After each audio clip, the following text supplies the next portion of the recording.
السلام عليكم ورحمة الله نحمده ونصلي على رسوله الكريم أما بعد فقد قال رسول الله صلى الله عليه وسلم ليكونن في هذه الأمة خسف وقذف ومسخ وذلك إذا شربوا الخمور واتخذوا القينونات وضربوا بالمعازف أو كما قال عليه الصلاة والسلام।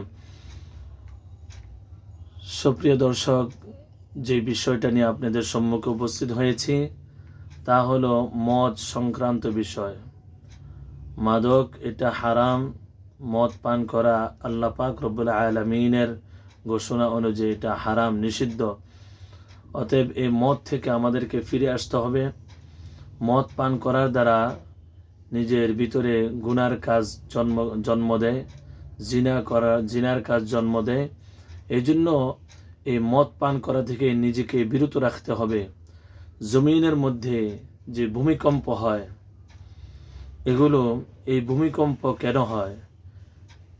এই ভূমিকম্প এই মদ পান করার কারণেও ভূমিকম্প হয়, গান বাজনার কারণেও ভূমিকম্প হয়, এবং নায়িকা গায়িকাদেরকে দিয়ে যখন গান গাওয়ানো হয়, গান বাজনা করানো হয় এবং বাদ্যযন্ত্র বাজানো হয়, এগুলোর কারণে ভূমিকম্প হয় এবং জমিনের মধ্যে পাথরে বৃষ্টি হয় এবং মানুষের চেহারা বিকৃত হয়ে যায়।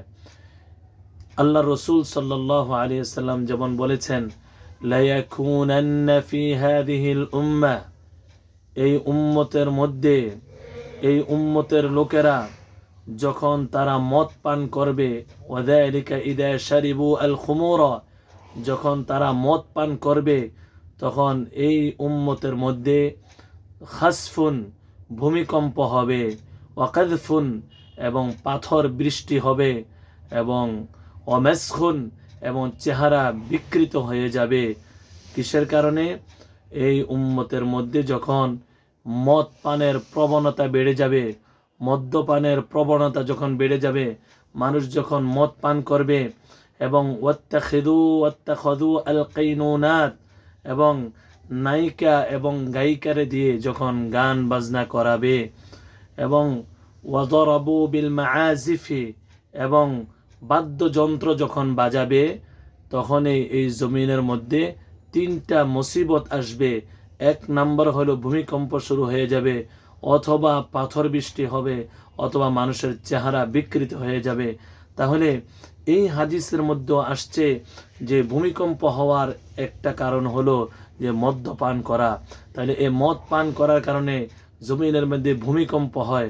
অতএব আমরা এই হাদিস থেকে বুঝতে পারলাম যে মদ এটা নিকৃষ্ট একটা ঘৃণিত একটা জিনিস, যেটার ব্যাপারে যার ভয়াবহতা হলো জমিনের মধ্যে ভূমিকম্প হয়।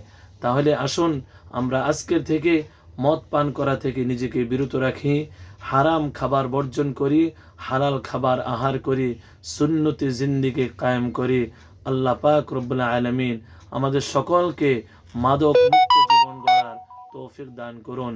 আসসালামু আলাইকুম ওয়া রাহমাতুল্লাহ।